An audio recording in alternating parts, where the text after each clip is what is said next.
cutting anxiety is a real thing. I think we've all experienced that moment where we have our patterns all laid out, we're ready to cut, scissors in hand, and we're at that gut-wrenching moment of trying to cut our fabric, and we're just procrastinating, and oh boy, doesn't it make you just feel sick sometimes? Yeah. So cutting anxiety is a real thing, but I have 3 practical tips so that you can get over this fear of cutting your fabric and wasting fabric, so you can just get on with your sewing.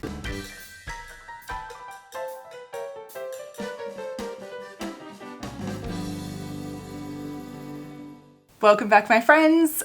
Wonderful to see you again. My name is Evelyn Wood, and here on this channel we do everything vintage sewing skills to help our modern day sewing. And well, we're talking about cutting anxiety, and not just because I have giant scissors in front of me cutting anxiety, but that fear that we all experience of just that gut-wrenching moment when you're just, oh, you keep psyching yourself out, right? This is what it looks like. Maybe I'll start over here. And you're just too scared to make the first cut and just actually move forward with your project. We all experience it. I remember I experienced this a lot, this fear of cutting the fabric and just fear of making a mistake, fear you're going to muck it up, you're going to basically end up wasting your fabric. So I know that I used to spend I used to waste way more time and energy fretting over making mistakes than, you know, in the long run, just by, it's basically this fear, it was holding me back quite a lot. And I know that you probably realize that it's also holding you back as well, because you can watch all of the how-to tutorials in the world, but if you don't actually get over this fear and actually do the work and do your project, you'll never get to be the sewist that you want to be. And as my job as a sewing instructor, sewing mentor at Vintage Sewing School is to help my members get over these types of hurdles that we face.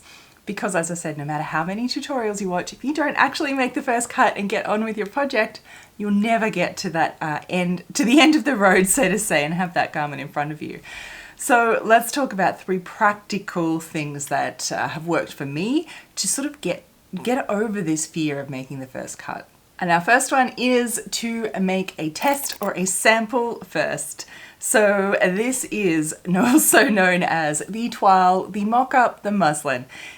Do a test garment or a sample garment first. Why? Really easy, because when you have already made up this project once, you can follow along on the other steps I have as well at the same time. Once you've done it once, it just, the whole world opens up, right? You have already made this once, so you know what's ahead of you, and you're less likely to muck it up because you've already made those mistakes once, so to say, on your practice one. So when you get to your real one, you're 90% of the way there already. So what do you practice? Do a test garment, make up a toile for the actual fit of the garment. Have you got the right size? Will it fit you even closely?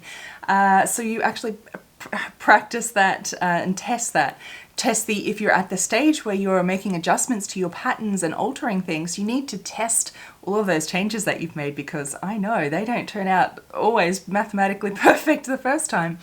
So by doing a toile or a mock-up, you're testing to make sure your garment pieces go together properly as well. You're also testing the actual sewing of the garment. When you're very first new, this is one of the reasons I suggest making a toile, is to test just sewing it together, getting right, wrong sides, test your zip, test your stitches, just test all the sewing techniques and make sure once you have it sort of in your head how all those pieces go together, the second time you do it, oh my goodness, there is no comparison between the first time you make something and the second time you make something. It's going to be so much better, and you'll be so much more happy with the results. And doing that test takes away the fear of the unknown, right?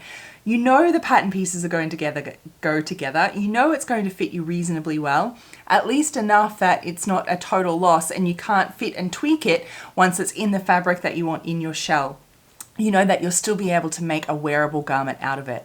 So even me right now, I can still, if I was to just pull out a pattern and just measure it from the back and go off that pattern size, That would be the scariest thing in the world. That feels like I'm just sewing completely blind and just crossing my fingers and hoping that it works out well. Even if I was to measure all my pattern pieces and get my finished garment measurement, balance it out against mine and decide what size and fit and even make adjustments. This is what I call the first initial fitting stage of garments.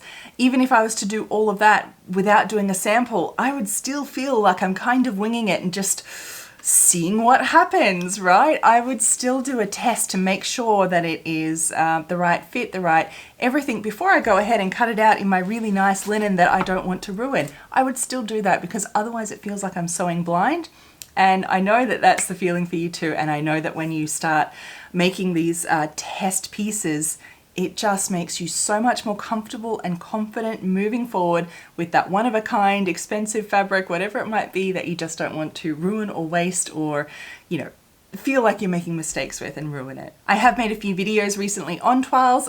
This one on like why you would make a toile, even more than what I've just covered here, and then this one on the fabric choices that you can make for a toile, because it does make a big difference. I'll link all of those videos down below so you can go watch them after this one. The next is to make a checklist. The saying of measure twice, cut once, it's not just a saying for no reason. It has a very, very good reason. As you might imagine, the more you measure and check and make yourself a little checklist, the less likely you are to make a mistake.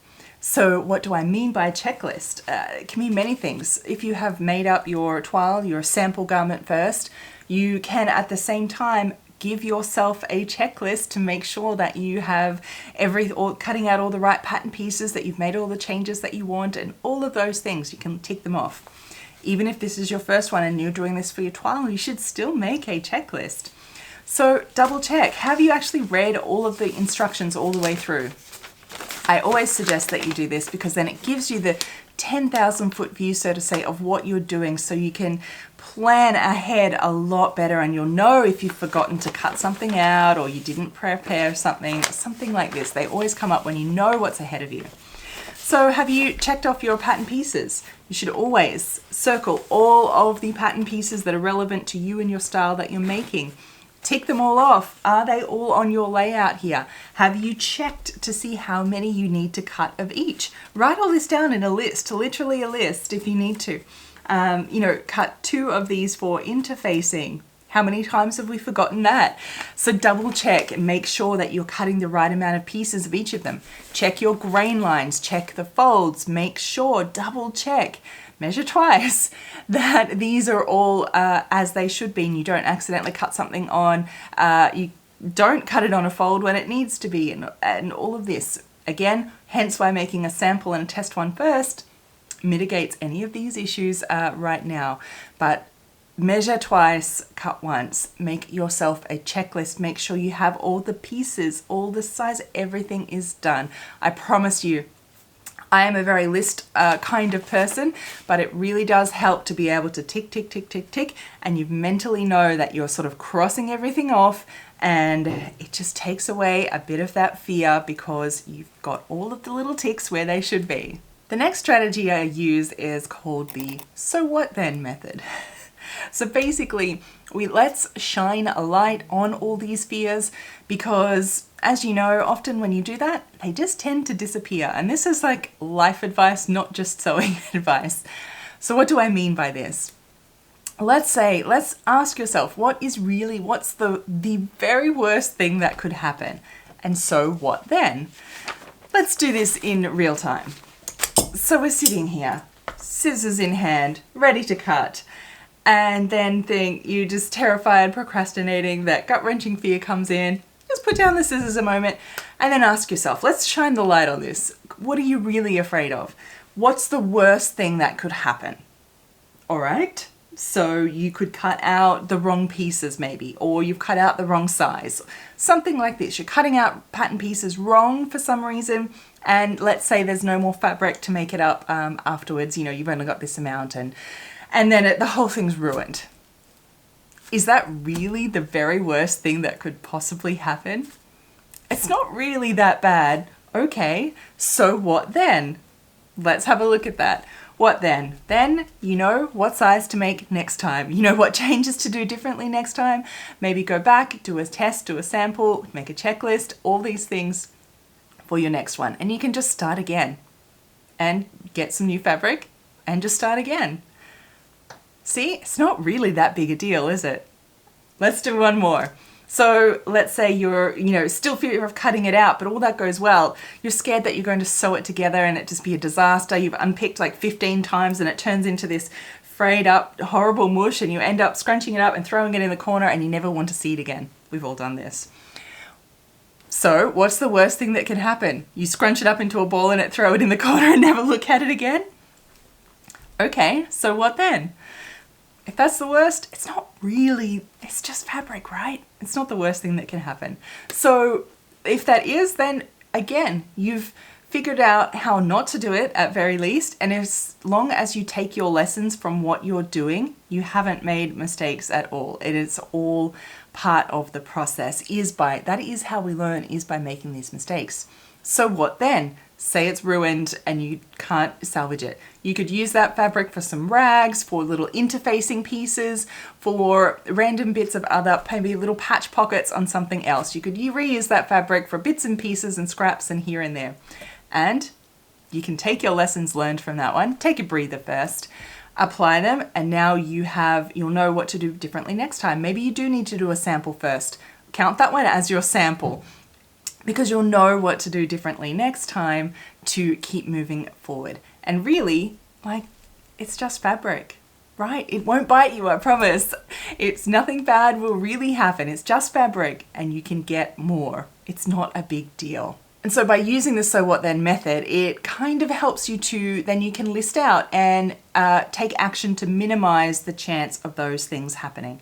So if you're terrified of cutting it out wrong, what can you do to minimize that issue? You can do a test, do a sample, make a checklist of all the pattern pieces. You can draw on your patterns to be fold, cut 2, cut 3, how many pieces there are, to minimize your risk of cutting it out wrong. Sewing it all together. What could you do to minimize that? You could clearly mark your right and wrong sides of fabric. You could do a test, do a sample, of course. You could try a different way of notching so your notches don't disappear halfway through. You could I think you can see where I'm going. So do things to minimize the worst case scenario that you could possibly think of, and take action to put in place some procedures, some steps to minimize the risk of those worst case scenario issues, and then also plan for what if then that does happen, what you can do if that does happen. And then you'll see it's really not that much to be scared of, to be afraid of. And it really does help me take the pressure off when I look at things like that. It just dissolves basically that fear. And I know when you are able to start identifying these roadblocks in your sewing processes, and you're able to identify them and get over them, you'll really quickly start to see more progress, and it will really progress your sewing journey and your creative endeavors when you're able to overcome all these little fears that we get up in our head when we're being creatives. This is part and parcel of it. And just really remember that mistakes are part of the process. There are no mistakes. It is part and parcel. I have made videos here and I'm linking that down below if that's something that you really need to hear today. We all make mistakes, and it is how we actually learn. So don't be afraid of it. The more mistakes you make, I guarantee you the sooner you'll learn, and you'll get to be that sewist that you want to be even sooner by getting in and getting over all these fears. And that is how we learn. You'll get to the end of the road, even quicker. Check the description box below for all of those videos that I've linked up and others that I think that you'll really enjoy and help you on your sewing journey. And so tell me, my friends, what are your biggest tips for overcoming these fears of cutting into our fabric? Do leave them down below, because sharing all of this information really does help others learn as well. And let us know, what is your biggest fear? If you haven't got a strategy yet, what's the roadblock, the fear that you struggle with the most in cutting out fabric? Let us know that too. And I might just make another video on that one perhaps in the future. Thank you so very much for watching. Until next time, my sewing friends, happy sewing. Bye.